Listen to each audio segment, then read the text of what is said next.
Washington is continuing to ramp up the pressure on the Venezuelan government.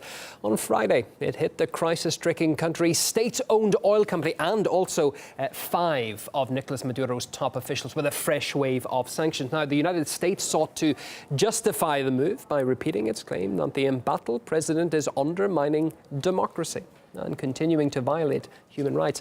Now, at the same time, the U.S. is starting to send emergency aid to Venezuela to back the opposition.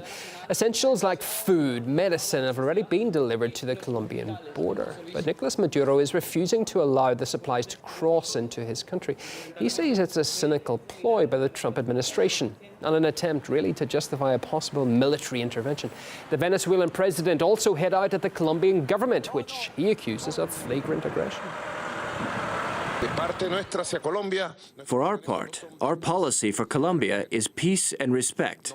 I cannot say the same about the government of the Colombian president, Ivan Duque, who has war plans against Venezuela supported by the U.S. empire. I am not exaggerating.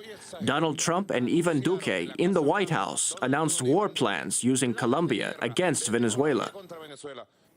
Another aspect on this story, President Maduro is also opening a diplomatic channel by inviting the United States Special Envoy for Venezuela for talks. But as Caleb Maupin explains, Elliot Abrams' record in South America isn't very promising.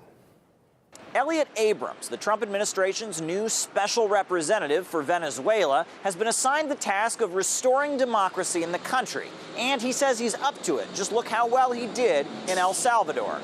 From the day that President Duarte was elected in a free election to this day, El Salvador has been a democracy. That's a fabulous achievement. Yes, the pro-U.S. candidate, Duarte, won the elections. But how democratic was the situation? There were human rights abuses and death squads everywhere. In fact, one of the worst massacres in the history of Latin America happened around that time.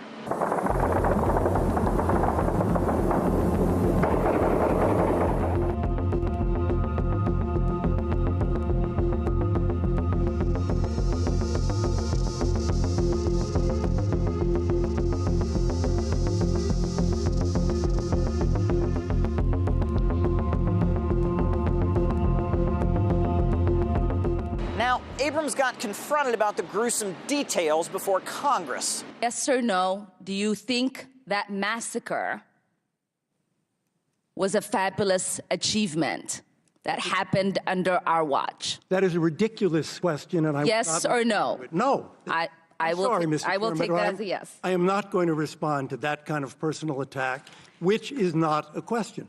Now, the civil war between the U.S.-backed factions and the Marxist revolutionaries continued until 1992, and slaughter by U.S.-backed forces also continued. The death toll was as high as 70,000 people, but Ronald Reagan did not consider that to be a deal-breaker. The people of El Salvador had another free election in March. Economic reforms are continuing, and communist guerrillas are losing ground.